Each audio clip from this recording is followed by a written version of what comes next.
Hello friend, સ્વાગત છે તમારું મારી ગુજરાતી રસોઈ ટિપ્સ ચેનલમાં। તો આજે આપણે બનાવીશું દહીં તડકા। તો આ દહીં તડકા રોટલી અને ભાત સાથે ખાવાની ખૂબ મજા આવતી હોય છે। તો જ્યારે પણ તમારા ઘરે શાક ના હોય ત્યારે તમે આ દહીં તડકા ઘરે શાકની જગ્યાએ બનાવીને ખાઈ શકો છો। તો ચાલો આપણે દહીં તડકા બનાવવાનું શરૂ કરીએ। તો દહીં તડકા બનાવવા માટે મેં અહીંયા એક બાઉલની અંદર 1 વાટકી જેટલું મોરું દહીં લીધું છે। તો સૌથી પહેલાં તેની અંદર થોડું પાણી ઉમેરી અને દહીંને બરાબર ફેટી લઈશું।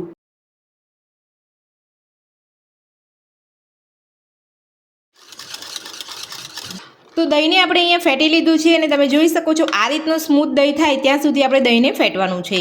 તો હવે આપણે દહીં તડકાનો તડકો બનાવીશું। તો તડકો બનાવવા માટે ગેસ ઉપર આપણે અહીંયા એક પેન રાખ્યું છે, તેની અંદર આપણે 2 ચમચી દેશી ઘી ઉમેરીશું। ઘીને ગરમ થવા દઈશું। તો ઘી આપણું અહીંયા ગરમ થઈ ગયું છે, તો હવે આપણે તેની અંદર નાની અડધી ચમચી રાઈ ઉમેરીશું, સાથે જ નાની અડધી ચમચી જીરું ઉમેરીશું।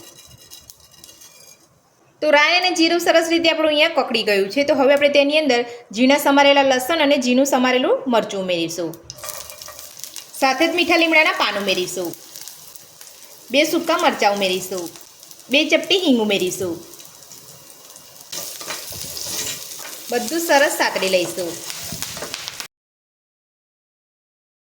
તો બધું જ આપણે અહીંયા સરસ સતળાઈ ગયું છે। તો હવે આપણે તેની અંદર એક મીડિયમ સાઇઝની ડુંગળીને આપણે અહીંયા લાંબી કટ કરીને રાખી હતી તે ઉમેરીશું। બધું મિક્સ કરીને ડુંગળીને સરસ રીતે સાતળી લઈશું।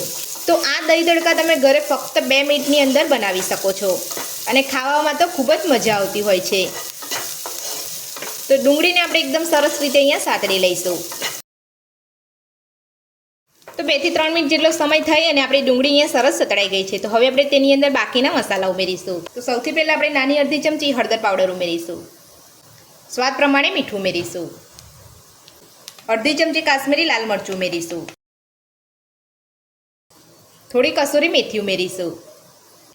બધું સરસ મિક્સ કરી લઈશું।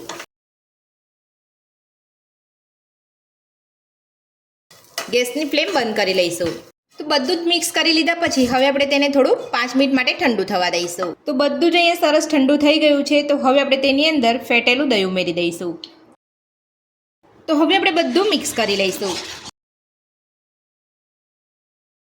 તો આ રીતે તમારે અહીંયા બધું મિક્સ કરી લેવાનું છે અને જ્યારે પણ તમે આ રીતે દહીં તડકા બનાવો ત્યારે તમારે અહીંયા મસાલો ઠંડો થાય ત્યારબાદ જ તમારે અહીંયા દહીં ઉમેરવાનું છે। જો તમે અહીંયા મસાલો ગરમ હશે અને તમે અહીંયા દહીં ઉમેરી દેશો તો તમારું અહીંયા દહીં ફાટી જશે। એટલે તમારે આ રીતે અહીંયા મસાલો ઠંડો પડે ત્યારબાદ તમારે દહીં ઉમેરવાનું છે। તો બધું જ આપણે અહીંયા મિક્સ કરી લીધું છે। તો હવે આપણે તેની અંદર ઝીણા સમારેલા લીલા ધાણા ઉમેરીશું। ધાણા ઉમેરીને બધું સરસ મિક્સ કરી લઈશું।